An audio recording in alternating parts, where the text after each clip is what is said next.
I'm Zanetta White Holmes. I am the 2014-2015 Melwood PTA President, and this meeting now will be called to order. We will now be hearing from our principal, Mrs. Kay Fawcett.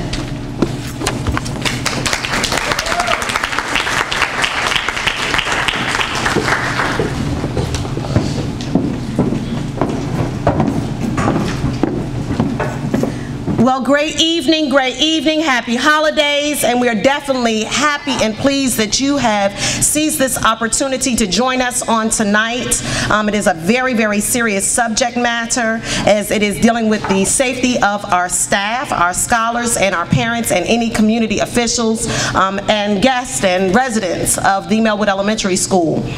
This is my 5th year here at Melwood, and since I've been here, this has been a hot topic. A major hot topic. And since I've been appointed here at Melwood Elementary School, there are different opportunities that we've had where we've come together at PTA meetings to discuss this area of concern. We strategize, and now we finally are getting the wheels of the bus moving in the right direction. And so I definitely want to applaud, because I don't want to not count the hard work, the dedication, and the effort of our past PTA presidents who laid that foundation years ago, again prior to me getting here. And my first point, I remember clearly, one of those questions on my interview was dealing with the safety concerns here at Melwood Elementary School. So I'm really happy that we are at this moment on today. To all of our county officials, our district leaders, I definitely want to say thank you for joining us on tonight, and for the best parents in gorgeous Prince George's, none other than the Melwood Elementary School parents, I say thank you for joining us. Please, let's again take a stand in the best interest of our scholars today through this positive and productive meeting with one voice. Again, thank you and welcome. I'm just moving right along here.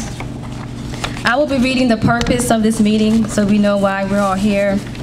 The purpose of this meeting is for us as a community of people to take a proactive approach towards school safety so that Melwood Elementary School will receive adequate safety measures inside, outside, and across the street from the school.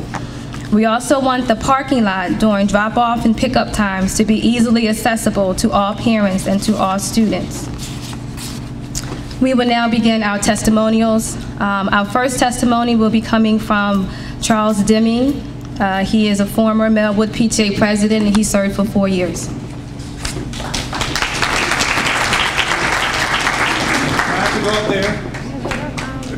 There's a microphone here.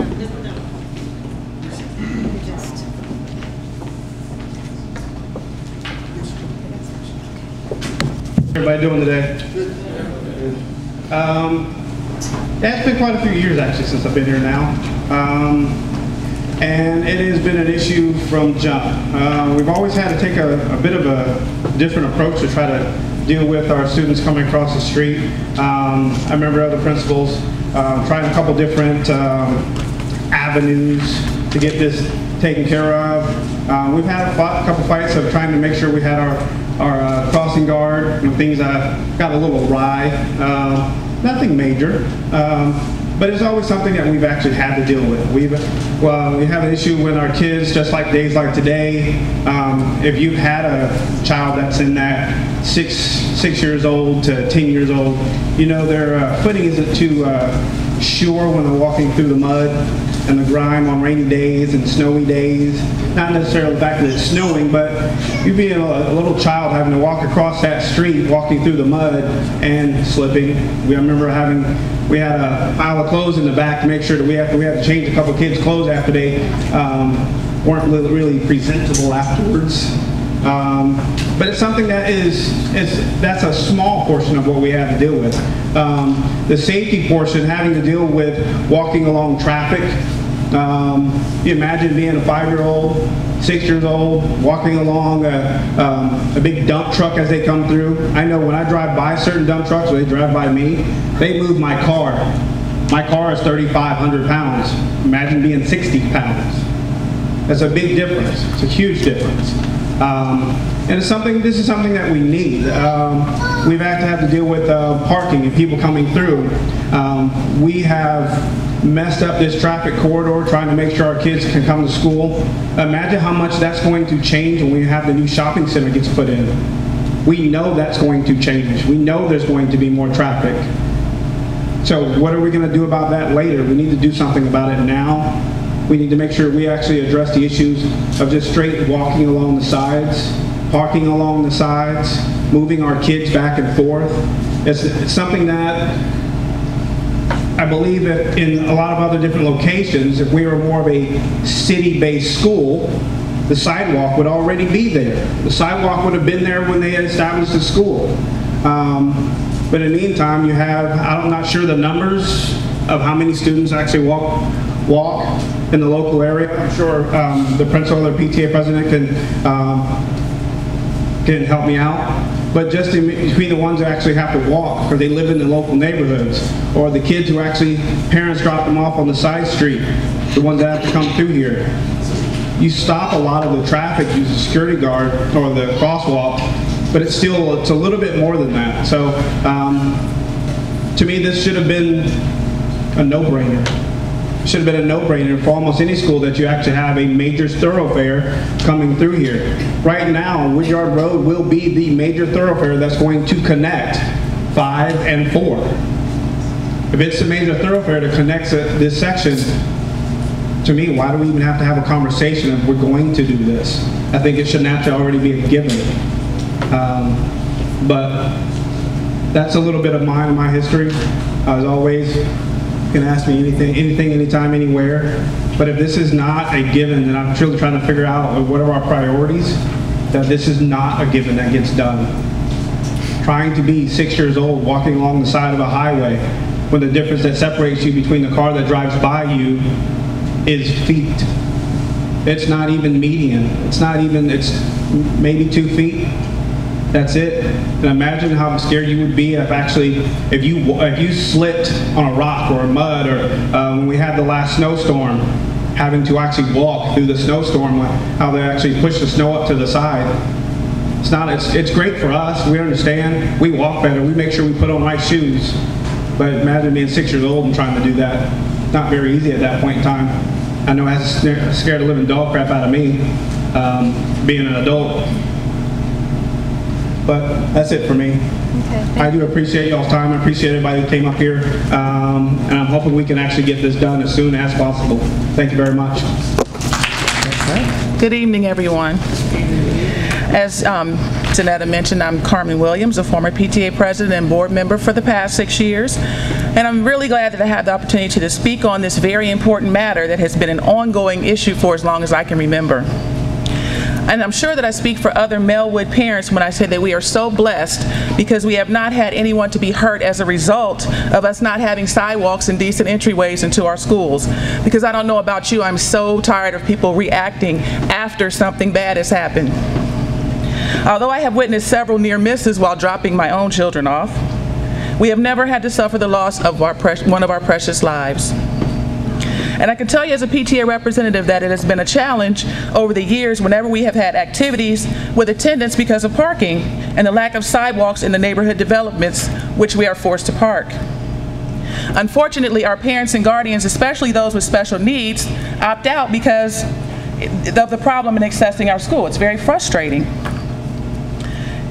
And our parents and our students work very hard on a lot of events that we have, musical programs, that, you know, we just don't have the attendance that we would expect, and we know that it is because of this issue. And quite frankly, I believe that an important part of giving our children a quality education is making sure that they are safe on their way to school, safe while they are at school, and safe while they're on their way home. And as Mr. Deming so eloquently put it, it's a given. And I think that we owe it to them. So I'm hoping that we can get this done and that we can go on to better things in providing services for our children. So I thank you very much for your time tonight, and thank you all for coming.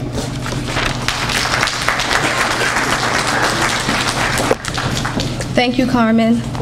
I'm going to read, there's a few people that have sent some comments to us through email, although they couldn't be here tonight, so I'm just going to read some comments that they had. Carolyn Lowe, the president of the District 5 Coffee Club, sends her regrets that she's not able to come tonight. She does acknowledge that this is an important safety issue and that she's looking forward to hearing the outcomes of this meeting. Barry Schlossberg, a former Melwood dad and member of the Community Emergency Response Team, could not be here tonight. He told us that the issues discussed tonight have been in existence for 30 years and that he lends his support to resolving these concerns. And lastly, our crossing guard, Melwood's crossing guard, Ms. Kay Siderakis, she was scheduled to speak tonight and she couldn't make it because yesterday she was hit by a car while she was working over here at the Clinton Christian School. And so she's recuperating right now, but she wanted us to know that she supports our efforts in making this Woodyard Road area a safe place for children. Our next testimony will be coming from LaVon Thomas. LaVon is a former Melwood mom, and she's also an active community member.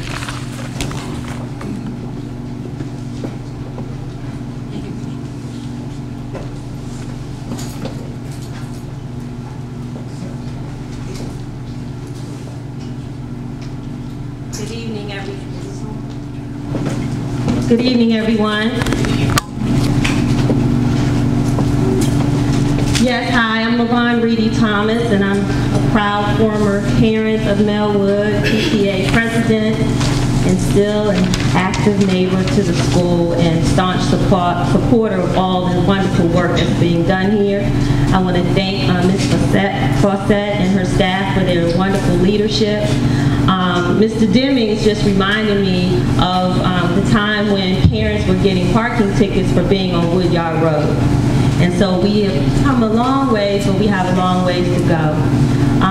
In 2007, I transferred my then 8- and 9-year-olds to Melwood from Patuxent Elementary School. I did it in the summer, so I didn't realize that getting into the schoolhouse was going to be a game with our lives.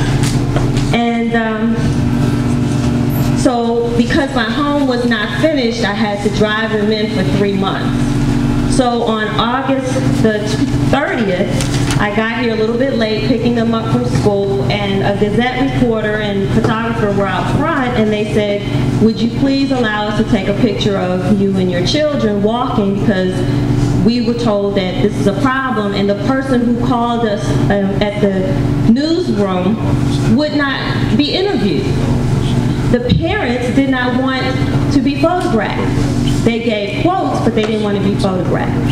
And I said, sure. So my friend said, you haven't even been at that school a month and you're already stirring up trouble, because they kind of knew my reputation. And I said, honestly, it was just divine intervention. It was meant for me to be here for that day, for that moment. Well, that's been 7 years. And for 7 years, I have lived with the concern that somebody's child would not make it home. One day, I was dropping my daughter off, and she slid down the hill. It was muddy. And my son, she was 8, he was 9, he caught her. Imagine my heart and how I felt watching my little girl slide down that hill. So we began some traffic calming initiatives with the former principal. Our community police officers came out in the mornings and the afternoons to monitor. We put the speed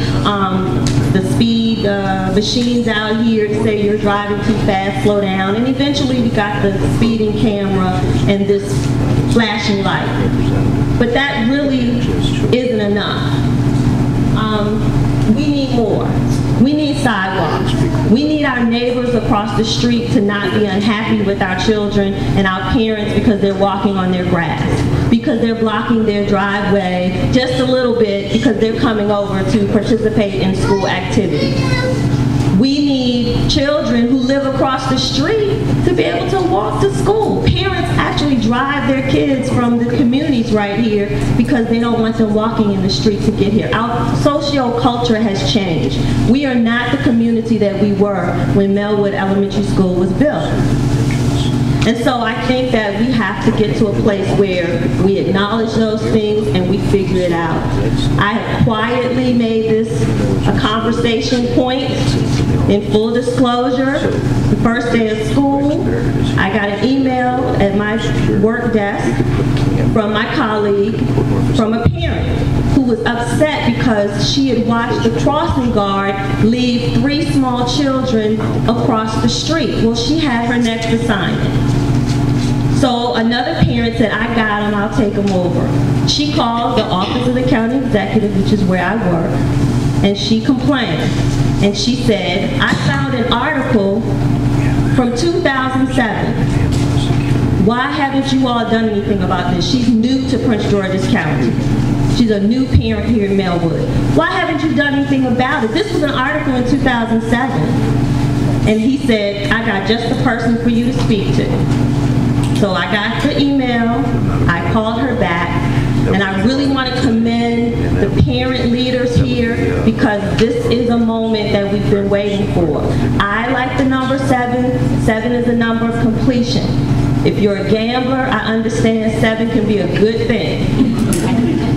So we can see this in one of 2 ways. We can see the numbers, this 7-year span, as the closure to what could have been and an opening to what will be, or we can keep rolling the dice and end up with a tragedy. So I want to acknowledge my colleagues in service. Thank you all for coming out tonight. We will be doing some acknowledgments in a little while, but I just wanted to say thank you, and thank you to all the parents for coming out tonight. Thank you, LaVon. Thank you. We're going to, actually, we have a speaker here for the county executive, Mr. Corey Smedley, I believe, will be speaking on behalf of County Executive Asharon Baker. If you're here, Mr. Smedley, you may come at this time. Corey Smedley, will you be speaking on behalf of the county executive?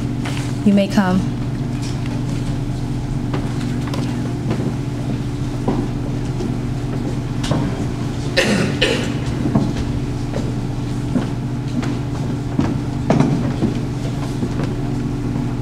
Good evening, everyone.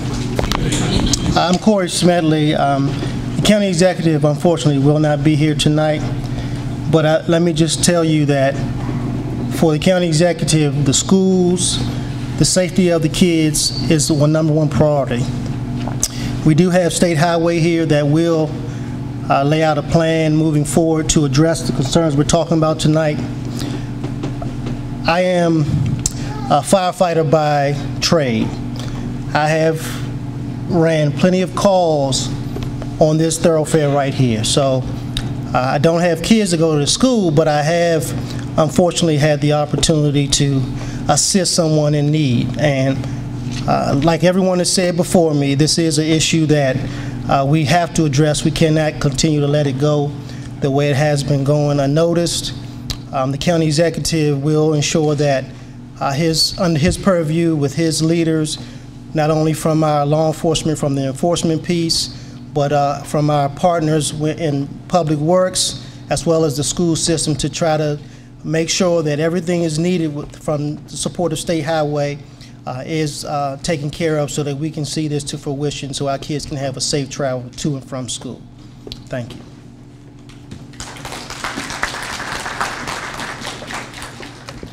And now we'll be hearing from our District 9 Board of Education member, Sonia Williams, to give greetings for Prince George's County Public Schools.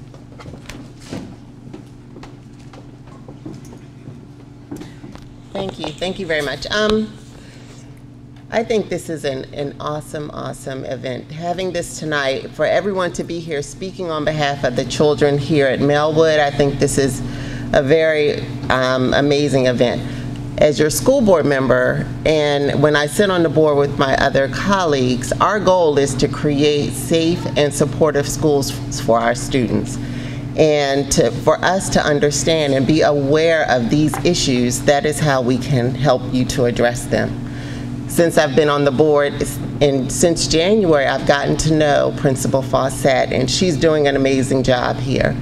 letting me know what's going on, letting me know the needs of the school. And in order for us to do the job for you, we need to know. So I'm glad to be here today on behalf of the school board, listening to these issues and these concerns. And as I look at the school layout, my job in my regular life, I am an engineer, and so I understand development and construction. And so I understand that there are some opportunities here that we can help support you in creating your safe drop-off and pickup and bus routes. So as we go into this budget session over the next couple months, I will have this in mind in trying to address these issues and seeing on a timeline how can we fit these changes in. I think we will be working very closely with SAJ and the county executive to make sure that we have the proper funding and it happens on a very good schedule so that we can get these things addressed.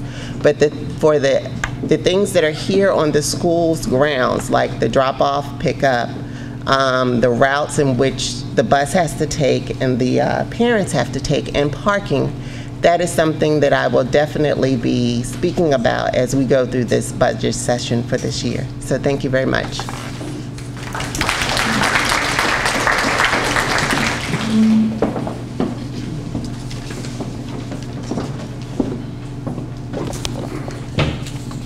Okay, now we have a few other people we would like to call up as well. Thank you again, Ms. Williams, thank you. I would like to call up representative from Senator Ulysses Curry office. If there's someone that's here, if you would like to say a few words, please, thank you. Good evening, everyone. My name is Kennard Wallace. I am the aide to Senator Curry in Annapolis, and as you all hopefully know, that Melwood Elementary falls within District 25, State Legislative District 25. And I'm just here to take in the concerns of the parents and the administration and any staff in the county. I'll be here all night, so please come talk to me. I'm up here, got my journal, got my pen, ready to take back some notes to the center. Let's get this done, okay? Thank you. Thank you. Thank you. There's also a representative from Mel Franklin's office, if you want to say a few words with us, I believe. Thank you. I just checked with my buddy, that's okay. Good evening, everyone. My name is Fred Harley. I'm Assistant Services Director for Councilman Mel Franklin. The issue of Woodyard Road, I've been working on at least since 2000. I remember a meeting at the church up here, the Baptist church up the road here. We had a meeting, we had Senator Miller, delegates, county representatives talking about the widening of Woodyard Road. Supposedly they started a study in the year 2000 of what they're going to do with Woodyard Road, because they saw the traffic coming. It was already a problem. They knew the issues with the safety of the school here, and they knew sidewalks would be part of the expansion of Woodyard Road. We've been working on that since 2000. It's 14 years, not 7 years. And still we don't have Woodyard Road widened, 2 lanes each direction with the sidewalks and the 20-foot median that they plan to put in. I work with State Highway all the time on other issues in the 9th Councilmatic District. And that's one of the work we talk about regularly. When they plan to finish the study and actually get engineers out here to look at and start surveying and acquisition of right-of-way, I don't know. Maybe State Highway can tell us tonight. Thank you. And our last, we would like to ask for Chief McGaugh from Prince George's County Police Department to please come up and say a few words. Thank you. Well, good evening, everyone. And this is Major Ray Gordon. He's the district commander for District 5, that handles this area. But I just want to thank you for inviting us today. This is critical to get done. And, you know, the safety of these kids is the most important thing for us, hands down. It's the safety of the entire community, but, you know, this school and kids going back and forth to school is a huge concern of ours. So whatever we can do, because I don't want to wait 7 years and have this conversation again. But it's It's politics, a lot of it, is getting those things done, but we can help, and that's what I'm here to do, is pledge to you, we will help until we get the sidewalks, until we get those kinds of things. More presence out here, but also, I know the speed camera's been moved and we move them around, but this roadway, you know, we'll look to move that equipment back over here because it will slow things down. And, you know, people have said, they're just, you know, for money and that. No, they save lives. I mean, they slow people down. So that's one thing we can do. And I'm going to let the district commander talk a little bit more about the cops officers and helping with the traffic flow, beginning of school and at the end of school and that kind of thing. So we can help in the interim is what I'm getting at. Thank you. One of the things we are going to do immediately is we have what's called the speed monitoring trailer. I guess you guys have probably seen those before. When you come through the intersection, it flashes the speed. It's not something that writes a ticket or anything like that, but we will move that up here into the area. We also have, like you said, they move the speed cameras around. What happens a lot of times is people get used to where they're at. So they'll come up to an area, slow down, just to get through that area, and then speed back off. So we move, they move the cameras around, and I've already made a call. We're going to look back into trying to get the camera put back up in this area. We'll also, yeah. Now I can't have an officer here every day at the time that we have the. You know, when the kids are coming to school and everything, we do have a crossing guard that works up here, but what I can do is I can't guarantee every day, but we will have an officer start coming through here when the kids are on their way to school and when they're letting out. But don't expect to see them every day because a lot of it's going to be based on the calls for service that we have going on because we have to service the whole county, not just right here in front of the school. But like you said, this is important to us and we know it is, so you will see a difference there. Right? Thank you. Thank you. Okay. We're going to start with our presentations. Our first presentation will be coming from Prince George's County Public Schools. We have Mr. Vince Curl here. We have two concerns, inside and an outside concern. At this time, we'll hear from Mr. Vince Curl. Thank you.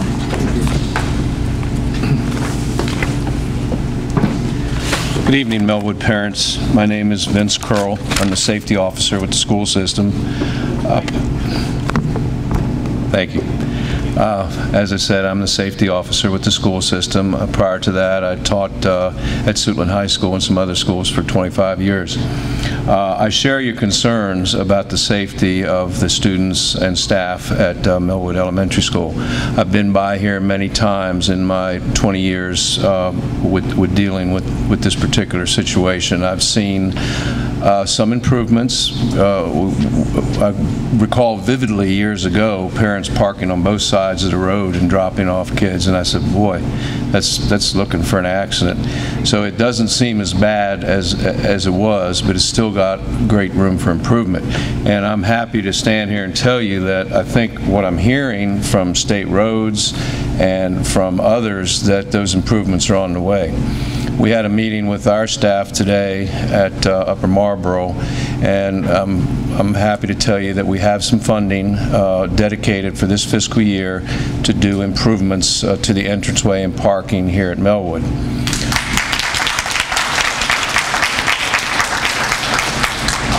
Our first step, of course, will be to hire an engineer, and we discussed that today. And he will be studying the lay of the land, basically, and telling us what we can or cannot do based on the topography and other situations here. I've worked closely with representatives from the State Highway Administration at other schools, and we talked earlier tonight, and we will continue working with them. I anticipate a close coordination between State Highway, the county, and the school board in addressing your concerns with the entranceway out front.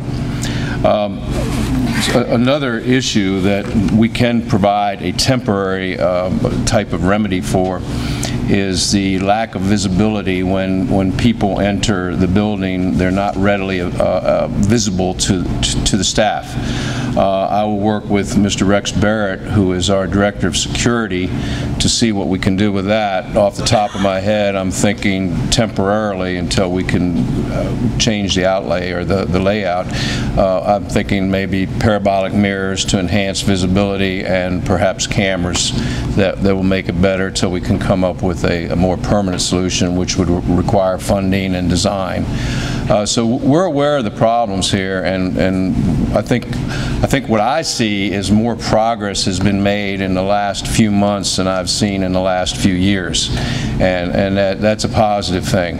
Every time I come to Melwood, and this is a compliment to the staff and the principal here, it reminds me of how friendly and inviting and positive we have as a school system here in Prince George's County. This is an older building, and it was built in a different time, but it's maintained, it's pleasant, it's a welcoming environment, and we're going to do our best to improve the accessibility from the road. And I'm always available for questions. We will address your concerns as best we can, and we'll work closely with our partners out there in the community to make sure this happens for you guys. Thank you very much.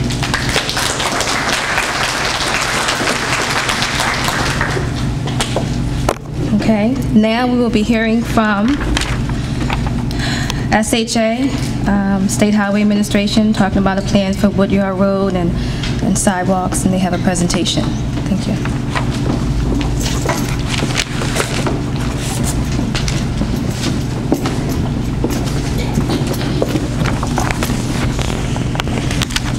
Good evening, everybody. My name is Claudine Myers. I'm the Chief of the Engineering Systems team with the State Highway Administration. My office is responsible for the design, preparation of contract documents, design of safety spot improvement projects, as well as any congestion relief and sidewalk projects as well. I have with me, I just wanted to take the time to introduce two of my co-workers from State Highway. I have with me Venu Namani. He is the Assistant District Engineer to Traffic, responsible for Prince George's County. And my project manager in the engineering systems team, Sarah Gettner. A few years ago, when I first came to the district, I attended a meeting about the Rosaryville. Following that meeting, I was approached by a police officer that facilitated the crossing to Melwood Elementary. And she was very passionate about the lack of sidewalk and the lack of visibility in the area. And following that meeting, because it only takes one person to bring it up, at least for me and my staff, following that meeting, I went back to my office and I expressed the concern or shared the concerns that were shared by that officer, and I can't recall her name right now, but we were able to apply to our fund managers and get funding for a feasibility study. And what that feasibility funding allowed us to do was to get an idea of what the impacts were for the sidewalk, develop preliminary cost estimates, and get an idea of what it would take to really put a sidewalk along a southbound 223. And as I'm talking, I hope that all of you have received this, were able to pick up a copy of the summary that kind of details what the limits of the project and the scope of the project is. Everyone has one? Okay. So with that feasibility study, we were able to apply for design funding. And how the funding works, if I could be very, very brief, is that we don't just get funding from beginning to end to construction. First is feasibility to determine what the impacts, as I said before, then design. Then if there are right-of-way and utility impacts, we get funding for that, and then finally construction. So right now, we've gone through the feasibility phase. We've identified the steep slopes, as you all know. There are utilities that are alongside southbound, and some significant sized trees that border the roadway. And as part of the study, those would be impacted. So the tree line there would be impacted, but they don't trump safety. And I think that the sidewalk there would have a great benefit to the community, especially since the residential community is on the south side, and the kids crossing to the north side, there's just no connectivity there. At this time, we've gone through 30%, so we've refined our design a little bit more, and we're at 65% design for the sidewalk project. As you can see, we're not funded for right-of-way and utility yet. We just have a little bit more design to do, but I'm hoping that if there are residents that live in the area, you've probably noticed that you've seen SHA trucks out when we were funded for 30%, getting utilities, designations, collecting topography information, as well as taking some soil borings along the slopes. And some of you may have been contacted about getting those borings in the back of the yard. That's what we've been funded to do so far. So we've got all that background and that concrete information. So right now we're at the 65% design phase, and we're trying to fine-tune our design. And I was talking to Zanetta. We were going to approach the school because we were ready to present to the public what we've done so far. I brought the plan sheets, but this will be much better when I come back in March with renderings and accurate renderings so you can see what it's going to look like, the typical section will look like if you're walking along through this area. But if you can just turn your eyes to the screen here. The limits of our project is from Victoria Drive to Sherwood. So it's between the two, the elementary school and the middle school. And this is, are we right for James Madison? Okay, this is middle school. Okay. So what you're looking at right now is the plans for James Madison Middle School. So if you can imagine where the crosswalk is today, our project would reconstruct or restripe that crosswalk and then move in a northerly fashion to the elementary school. The sidewalk would be constructed, new sidewalk would be constructed up to the last driveway entrance opposite the middle school. And we would be adding a new drainage system, curb and gutter, reconstructing the driveway entrances that are alongside that roadway, looking to, and I don't know, can everyone see the plans? Okay, looking to also reconstruct the existing, there's some sections where there's existing sidewalk. We would also be reconstructing that and bringing it up to ADA compliance. Sarah, can you go to the next screen?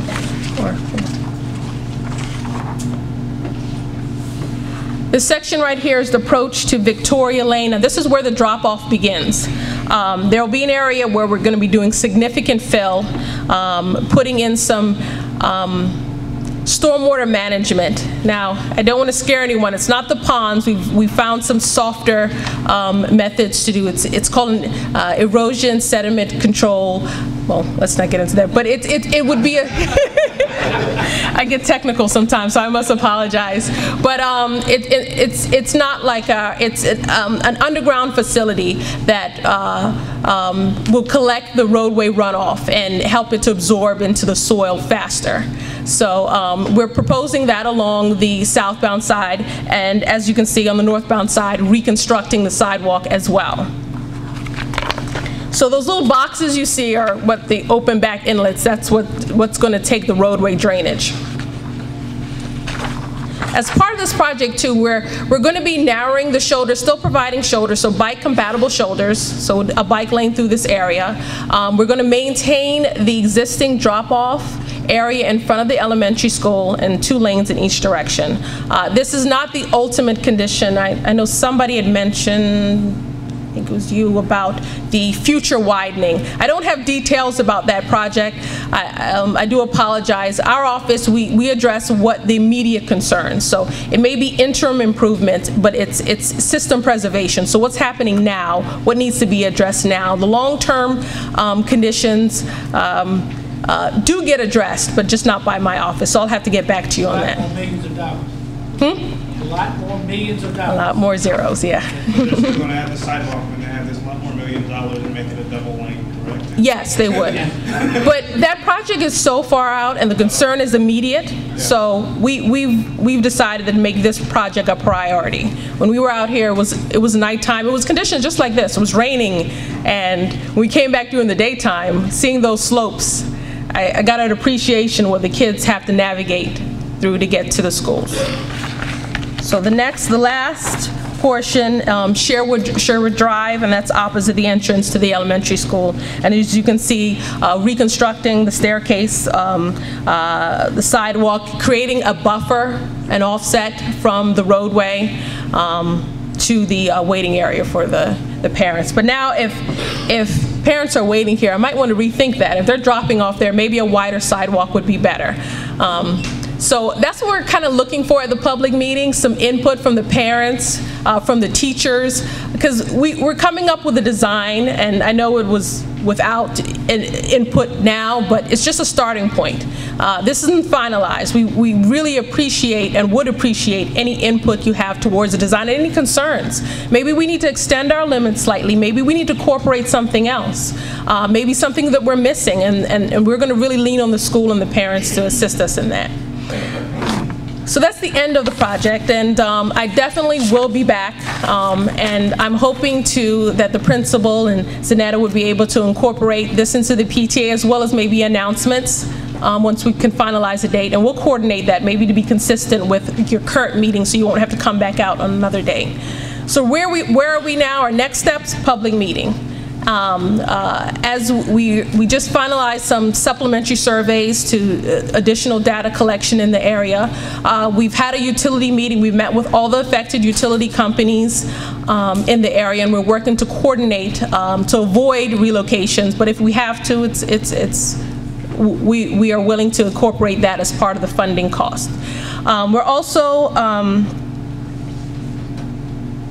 We're also looking to finalize our right-of-way needs as well. So those impacted by the project, we'll be working with them to show what the direct impact on their property is. We are currently only funded for design, but we anticipate at the rate that we're going, the plans would be finalized sometime in the summer of next year. And what that means is not that we're going to jump right into construction, because we still have utility and right-of-way that needs to be cleared prior to, but we would have the contract documents significantly complete. And then I will definitely keep in touch with the school and as we work through the next phase, but construction funding is very likely for this project. We just don't get it all up front just because of our process.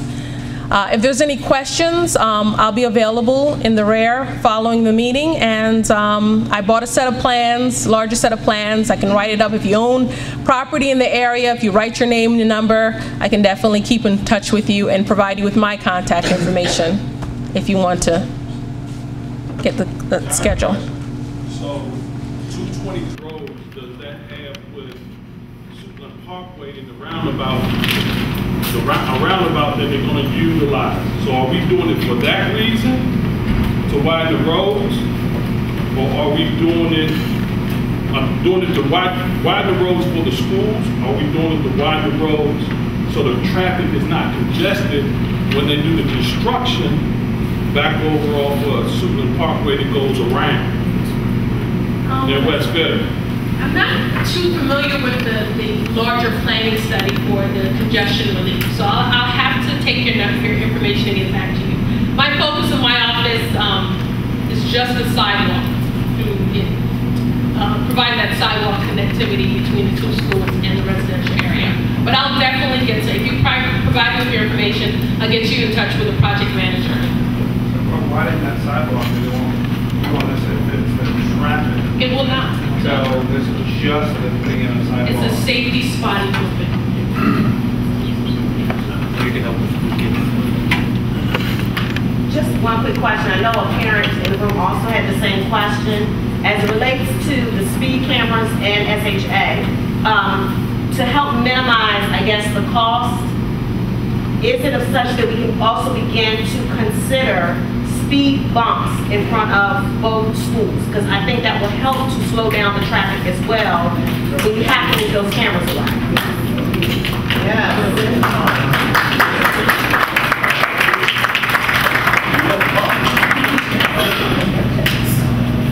Good evening, everybody. My name is Melwood, and I'm the Assistant District Chair for Traffic with the District 3 State Highway Administration.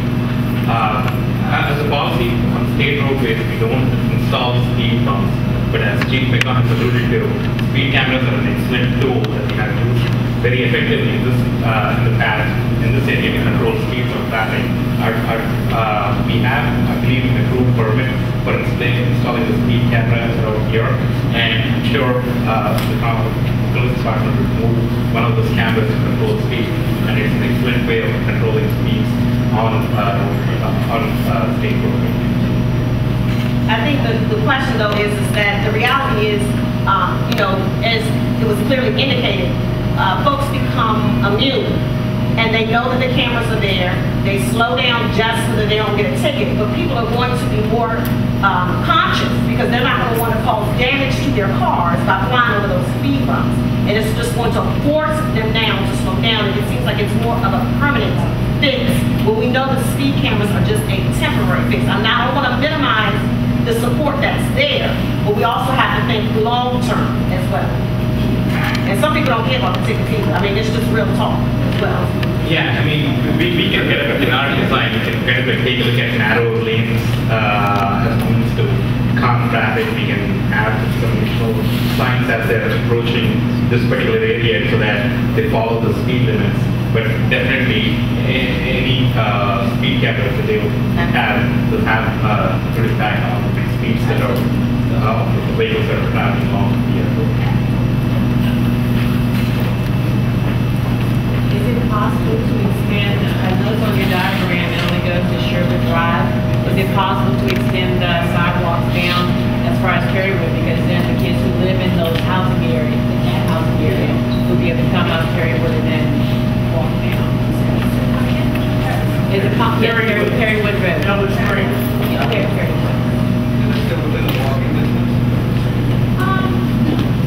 We've looked to extend at least the resurfacing a little further to probably connect with the Rosary-ville. I can definitely look at it. I just have to. Typically, kind of like in our studies and kind of like the various research, what we have seen is that if it's more than a quarter mile to half a mile away from the destination, pedestrians don't generally like to walk that far of a distance. But like Claudine said, we can take a look at it to see how far we can extend the sidewalk and go from there. And personally, kind of like I would agree with kind of like everything that you guys have said and sentiments that you have expressed here today. Not because I'm from State Highway Administration, because I have an elementary school kid who walks to school every day.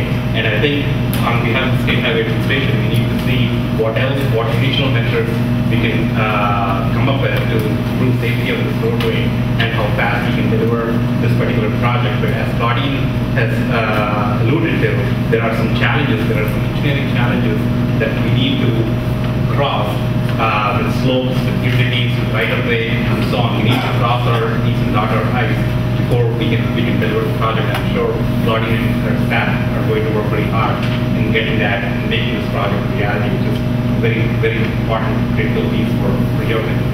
I know Perrywood is a little far from the minimum walking distance, but does this take into consideration the minimum distance a kid has to be away from school for them to ride the bus? But I would imagine that's all the way to the light. That would be the minimum distance. Is that wrong? No, it's correct. I was in the neighborhood and there is a bus that comes this morning. Yeah, everybody can't hear. Yeah, the bus does come to that next neighborhood. I live in the next neighborhood, but I drop my son off every morning just because it works better for me, and I don't feel comfortable with him all of it getting dropped off or anything. I don't want him to get it. So as long as the sidewalks take care of the minimum walking distance for children. It does not. Oh, it does not. That's the problem. We looked at the sidewalk in the vicinity of the school. So the way the funding is provided is it's basically destination. So we look at the immediate residential and the immediate destination, which is the school. In between, I want to say just south of Victoria, I believe. I don't believe there are many houses beyond that to get to Aislinn, like just past Rosaryville. And I'm trying to imagine where Perrywood is at. It's past Clinton Christian, where the But our house is. Our house is to the right. And our house is your location? We live in, I guess it's the community called Melwood, where the church is right across from the school, where the crossing guard has it. Yes.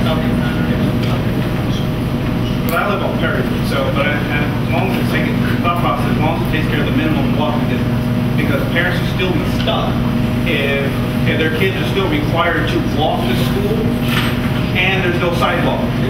So parents. And I don't know how, I live in Baltimore County, I know in my neighborhood there's no sidewalk in a certain segment. They actually provide buses. We're within the minimum walking distance. I don't know if Prince George's County does that. There's no safe path. We do make adjustments for that on a case-by-case basis. For example, if you live right across the street in Prince George's Plaza, and we built a new school on the other side, well, we would particularly want the kids crossing that big major 4 or 6 lane highway, so we provided the bus over there. So we did take those things. I think what I'm hearing is that state administration and minutes from the school system, they need to kind of have a sit down and see what the logical limits of this project are and see how we can reconcile where the minimum walking distance are for this particular school and kind of like and go from there to see what the limits of the project if they need to be extended. Then we kind of take kind of where I live, they don't provide a bus service within a mile from the school anywhere. So that's kind of a back in the hand of the company where I live. But I think we need to talk to the school systems to see what their specific requirements are for this area, and then we need to design a project to suit those. We're challenged by, there's a lot of wetlands here, a lot of environmental features, and it was a challenge. We do not delay what you've done so far and what you've designed so far to extend. Maybe it should be another phase to extend it. Because you're at 65% complete with the design, I would hate to go back to 0 to add the extension. So we can look at the extension as a different phase in the project, then we can at least get this one moving along. Because if you're talking about plans being done in the summer, and then you have to go through right away, and then funding, we're not talking about this happening in the fall. So I'm going to be toward another phase to slow this project down.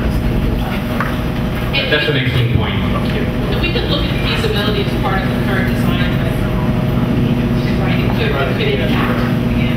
And we've done designs like that where we've segmented. So the one thing that it's easy to do or not as challenging to do, we move forward with that portion and then maybe delay the second. But I'll tell you, the environmental challenges, even with the Rotaryville project, was very significant.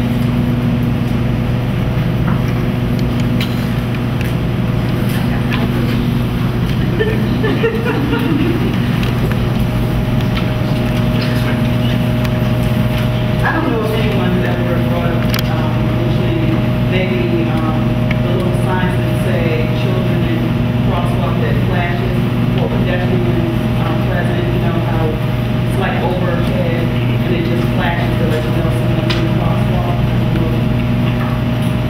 Thank you so much for bringing that up. Actually, Claudine and I were just this morning, we were talking about something more to do at this location to improve safety.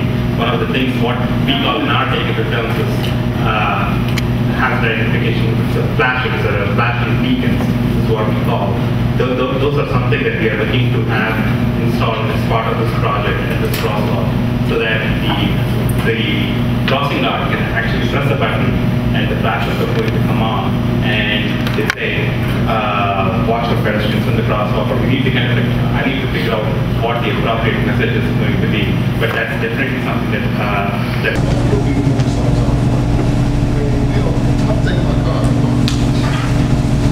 I park on that shoulder every day to get my son. He's a kindergarten. The cars don't even stop with the crossing guard. I take my car and put out a block of road so she can conduct traffic with these other kids. And the best bet will be a police officer because it's a 4 or 5 year project, if not longer. And it might even be longer with the new schools being put in West Philly. That's 4 schools. I got a feeling we can put on the back burner once again.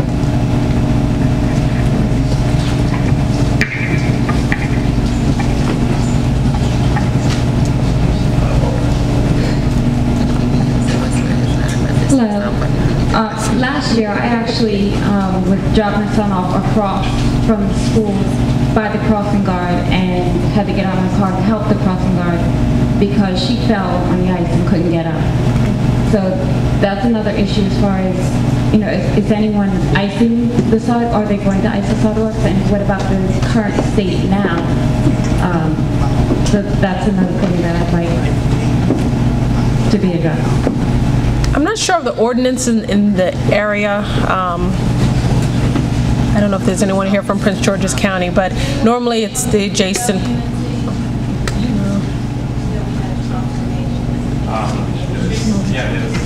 Scott, can you come up? Sorry.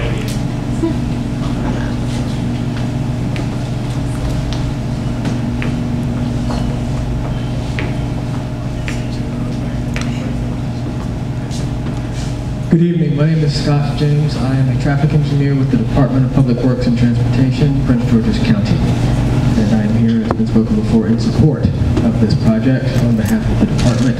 We were looking and are looking to see how we can assist, and certainly when it comes to the county roadway connections, as well as any other questions that may come up in terms of how we can improve pedestrian safety. Would you repeat the question? I think it was related to an ordinance. I have to ask. Oh, that was me.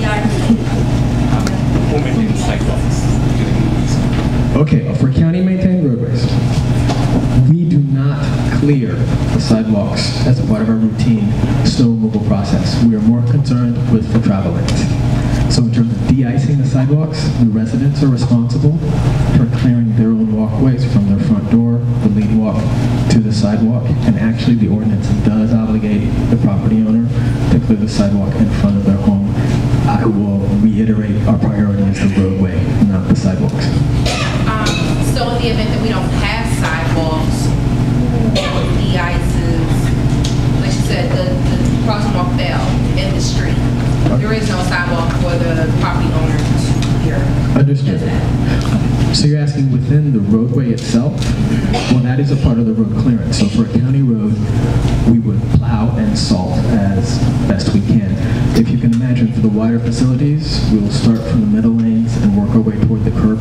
Depending on the amount of snow, we can end up piling a significant percentage of the snow towards the curbside. I'm sure you have seen this recently. This is how we have to clear our roads. We do minimal and then maximum clearance. Yes, ma'am. My next question, this is the first year where I have to drop my son off on the side of the road.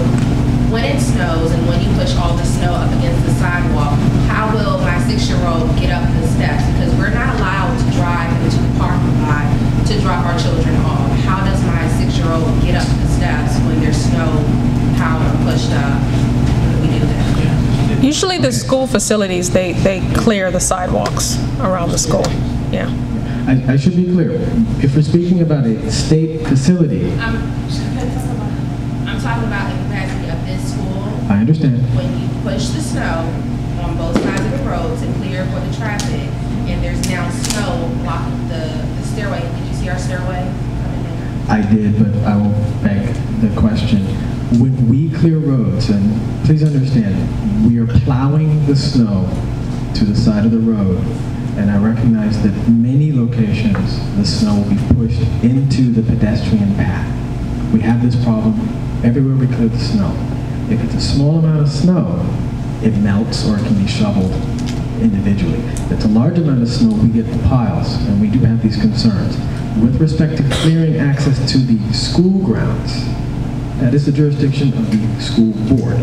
They take the role of the property owner conversation. So the question is now back to the school board. Who does it? It would be your facility director here at the school to handle that. The schools do a pretty good job. At least in the, I was getting ready to say, on behalf of Mr. Hamilton, who is the only, he is our building supervisor, he's been here since 1967, the only building supervisor that we've had. I can tell you, not only does he clear the pathway out from 3:30 in the morning until the staff arrives, he also wipes down every staff member's car. So I know for a fact that he goes over and beyond the call of duty, but those stairs down there are cleaned off by him. And I can tell you, I know that for a fact. I I do know this. I have to speak to him on his behalf as a solo person to be here to make sure that the building is ready for the kids and the staff. He does an outstanding job for a one-man show. I just want to address something. The last, when we had that large snowstorm, the very significant snowstorm, that came up a lot with the pedestrian paths, because we plowed the roadways, at least state highway, the state roads, plowed it several times and actually removed snow instead of just piling up on the sides. So this is a school zone. The school facility manager would probably clear the school area, and if called, we could come back and remove the snow that's significantly piled up, and maybe homeowners may not be able to clear it. We would like to adjourn on time. If anyone has any questions for any one of our presenters, I'm not sure if capital improvements is here or facilities with PGCPS. I particularly have a question for them if they are here. If not, I'll call them. But does anyone have any questions for PGCPS while he's still here? I know you guys were talking with SHA. Did you have any questions for any one of our presenters or anyone that has come? I think there's a microphone circulating down there, Levine. Could you just pass it to the lady? We're going to do questions another few minutes, and then we're going to adjourn. Sorry. And we'll be in the back with a larger plan set, so we can continue this conversation when we finish this formal meeting. I think someone mentioned a public meeting. Will there be another meeting held to discuss more of the plans for the Woodrow area? Yes, we're looking to have that meeting. I know the PTA meets first Tuesday of every month. So looking about March, because we need to get some notices out so that we have a good attendance. So February, first week of February was a little too soon given the holidays, so I'm thinking March. And we'll get the notices out through the school. We'll work with the principal as well as the PTAs to see if we can get the notices out to the students, and you guys can come and see what we do. And we'll do some rendering as well. So at grade, you can see people walking on the sidewalk where would be typical sections, as well as our hard black and white plan view plans.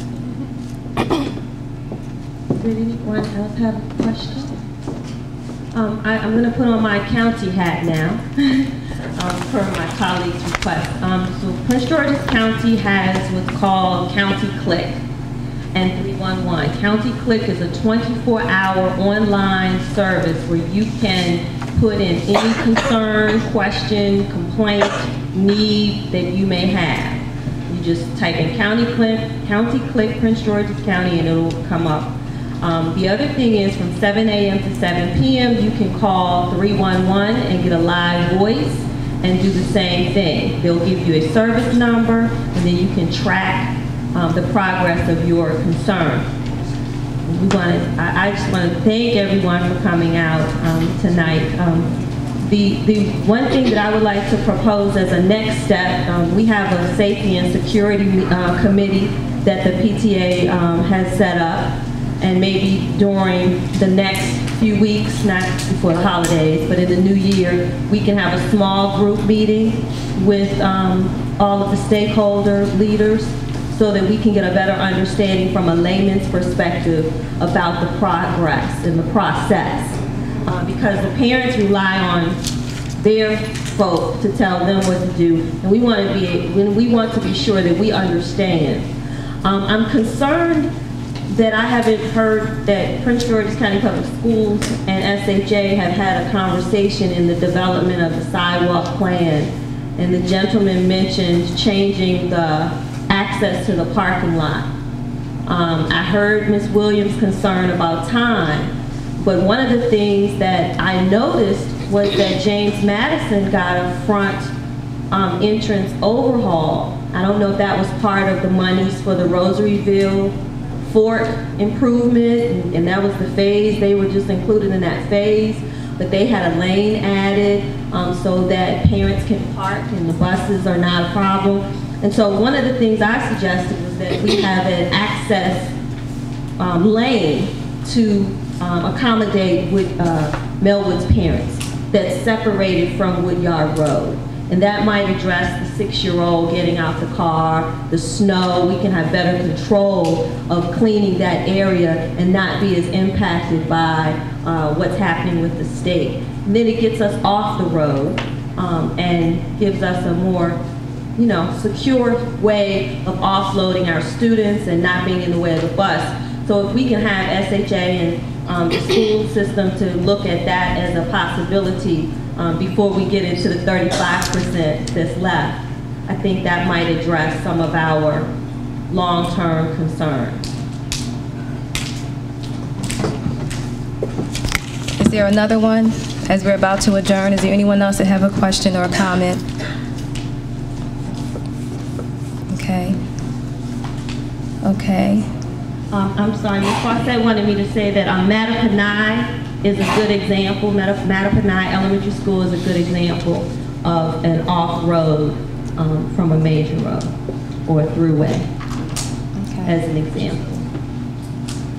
And we will be keeping in touch with the parents as the progress of the things that we heard. It just won't go on deaf ears, as they say, just for tonight. We're going to continue this process and continue staying involved to make sure that things get done. We are determined to do that, so this will happen. So thank you, everyone. This meeting is now adjourned. Would anyone like to second the adjournment of the meeting? Thank you. Everyone have a wonderful evening. Thank you.